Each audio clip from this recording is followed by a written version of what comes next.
सबसे पुराने संरक्षित लैम्प्रे जीवाश्म। धरती के नीचे और समंदर की गहराई में क्या क्या छिपे हो सकते हैं, इसका अंदाजा लगाना भी मुश्किल है।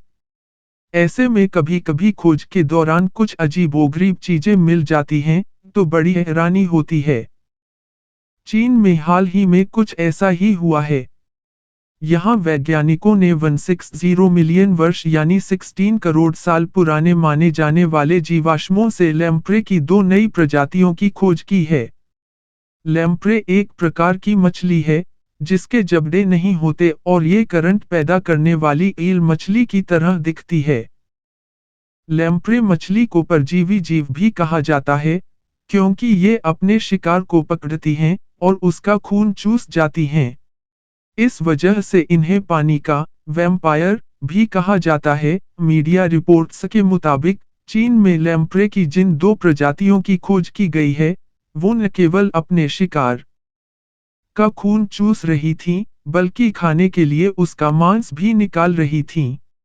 बताया जा रहा है कि उनकी पकड़ इतनी मजबूत थी कि शिकार के कंकाल को भी तोड़ सकती थी। वैज्ञानिक कहते हैं कि उनके दांत बताते हैं कि वो मांस भी खाती होंगी। चीन में मिले हैं ये अजीबोगरीब जीवाश्म।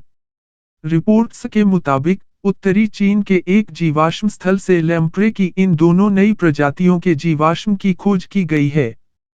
इसमें जो बड़ा जीवाश्म है, उसकी लंबाई करीब 23 इंच है।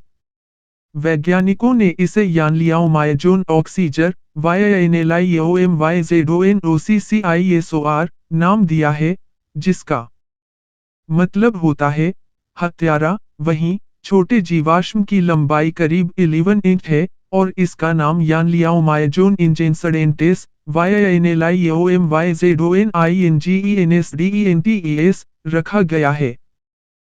अब चूंकि लैम्प्रे मछलियां करोड़ों सालों से धरती पर मौजूद हैं, तब डायनासोर पर धरती पर रहा करते थे, इसलिए माना जाता है कि इन मछलियों ने उनका भी खून पिया होगा।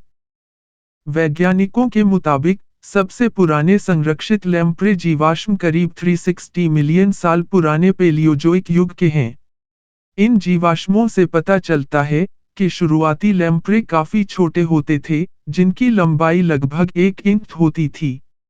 साथ ही ये भी पता चलता है कि और वो खून नहीं पीते थे और न ही मांस खाते थे।